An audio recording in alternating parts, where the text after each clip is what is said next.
Hi, I'm Daniel Gross. I'm the money culture columnist for Newsweek and a senior editor here at the magazine.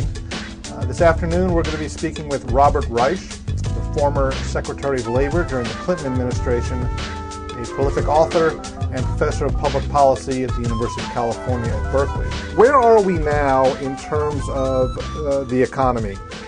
Well, if you want to be very optimistic, you could conclude that we're coming out of what looks like a recession or a near recession, and that by the end of the year we'll be in pretty good shape. I think that's overly optimistic, Dan. I worry, frankly, that the perfect storm of rising fuel prices and food prices, declining home prices, probably another 10%, all of that puts consumers in such a bind that they don't have the purchasing power they need to continue, buying the goods and services that this economy produces.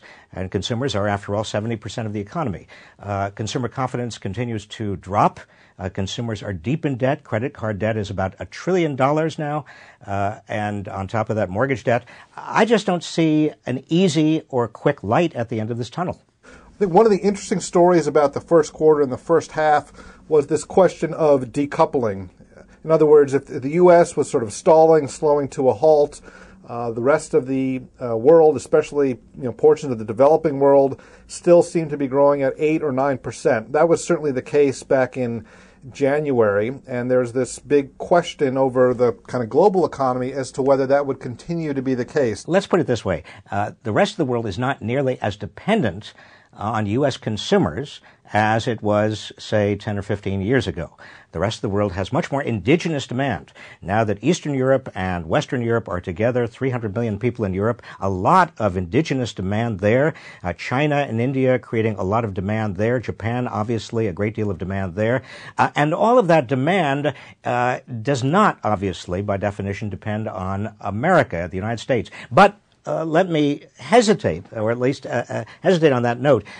What we are seeing now is that the rest of the world is not in recession. It is not in dire straits because of the United States economy's likely recession.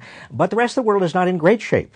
Europe is slowing down. American consumers may be not quite as important as they were 10 or 15 years ago, but they're still quite important. One of the things hanging over the heads of consumers here and in Europe and elsewhere is the high price of oil, which has risen sort of in defiance of most predictions. Is this really starting to change behavior and to work its way through the economy? It is undoubtedly a drag on the economy, even though we are much more efficient than we were in the 1970s, the last time we had a major oil crisis.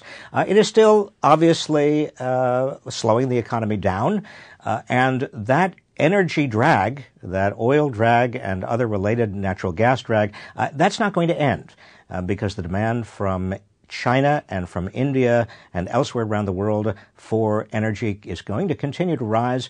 The supplies don't look like they are keeping up with demand.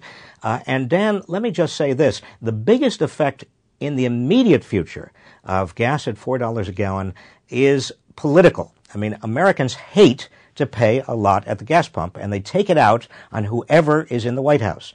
So that's bad news for Republicans, probably good news for Democrats. What data points or indicators would you look to as signs that, okay, things are going to be on the upswing? What should people be looking out for? I look at just two of them, primarily.